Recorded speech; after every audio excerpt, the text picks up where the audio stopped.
हमने आते साथ ही एक कमेटी बना दी और हमें ये समझ नहीं आती कि 10 साल ये आंदोलन कहाँ थे। 10 साल तक कोई सेक्रेटरीट के बाहर क्यों नहीं आया? नहीं सुनिए आप, क्या ये कौन सा है? आप बोलने देंगे? ये क्या है? क्यों नहीं बोलने देंगे? ये देखिए, यही कारण है।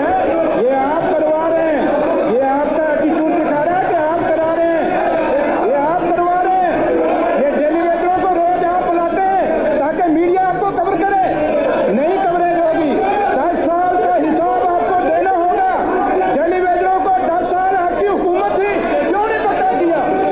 हमने आते साथ 4-5 महीने के अंदर कमेटी बना दी, आपने 10 साल में क्यों नहीं कमेटी बनाई? जवाब दीजिए आप जवाब दीजिए डेलीगेटरों को। जब हम देते हैं आप बोलने नहीं देते। ये नहीं होगा, ये दोहरी नीति नहीं चलेगी, ये डबल स्टैंडर्ड नहीं चलेगा आपका। अगर आप जवाब देते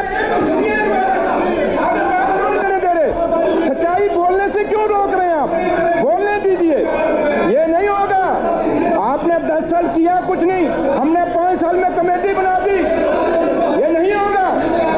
आपका नहीं, आप जो कहेंगे वही होगा, नहीं हम सुनेंगे। अगर आप जीत के आए, हम भी जीत के आए। अगर आपने डेलीगेटर के वोट लिए तो हमने भी लिए, लेकिन ये दोहरी नीति आपकी नहीं चलेगी।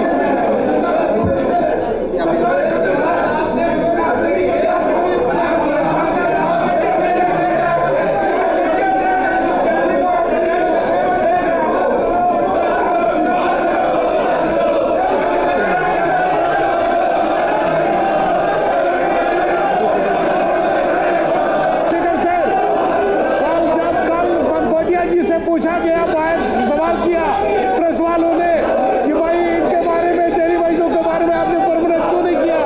इसने जवाब दे दिया कि इलेक्शन कॉन्फ्रेंस में लगाए थे, इसीलिए आपने परमानेंट नहीं किया। अगर इन्होंने नहीं लगाए, नेशनल कॉन्फ्रेंस लगाए, नेशनल कॉन्फ्रेंस ही इनको परमानेंट करेगी। इसके लिए कमेटी बनाइए। इनको क्या तकलीफ है? खामखाम चलाते हैं, ना इनका कोई इससे लेना न देना। ये ड्रामा कर रहे हैं, ड्रामा कर रहे हैं।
इस सेशन के दौरान इस मामले पर सैर हासिल बहस हुई, गवर्नमेंट की तरफ से रिस्पांस भी आया।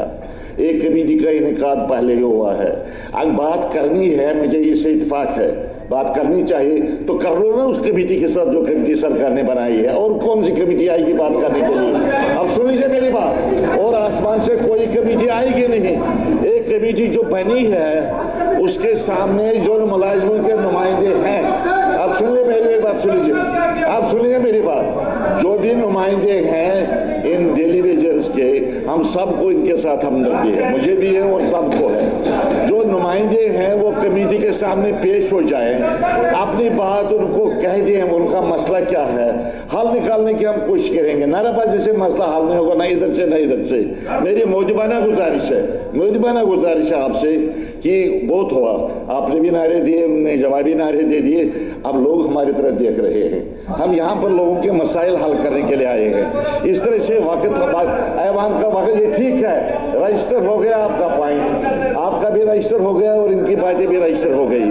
आप मेहरबानी करके कार्रवाई को चलने दे दीजिए। हम गुजारिश करेंगे उन नुमाइंदों के साथ जो डेली वेजर्स के नुमाइंदे हैं या कैजुअल लेबर्स के नुमाइंदे हैं, बाकी हैं, वो मिले उस कमेटी से जिस कमेटी को मुनक़्क़द बनाया है सरकार ने, उनके साथ बात करें, डिस्कस करें, रास्ता निकालने की कोशिश करें। मेहरबानी करके आप कार्रवाई को चलने दे दीजिए, तो उसी में हम सब का भला है और आवाम का भला है।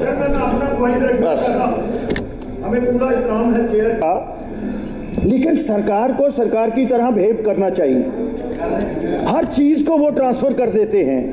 आपका आदेश आया,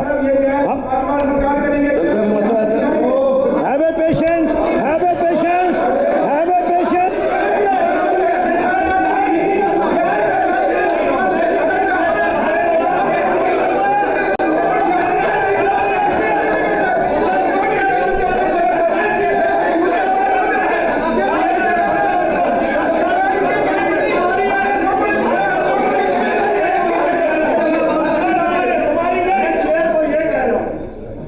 आपका बड़ा तजर्बा है सर, आपने ये बात कही है कि कमेटी के साथ कोई बात करे, तो कमेटी क्यों नहीं बात करती उनके साथ?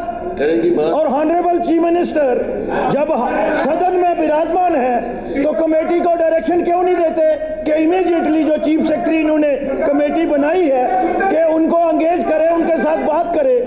रमजान का महीना चल रहा है, पानी के लिए त्राही हो रही है। Be serious mister minister, be serious. देखिए गवर्नमेंट का बिहेवियर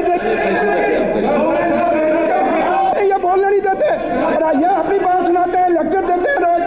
हम इनका लेक्चर क्यों सुने?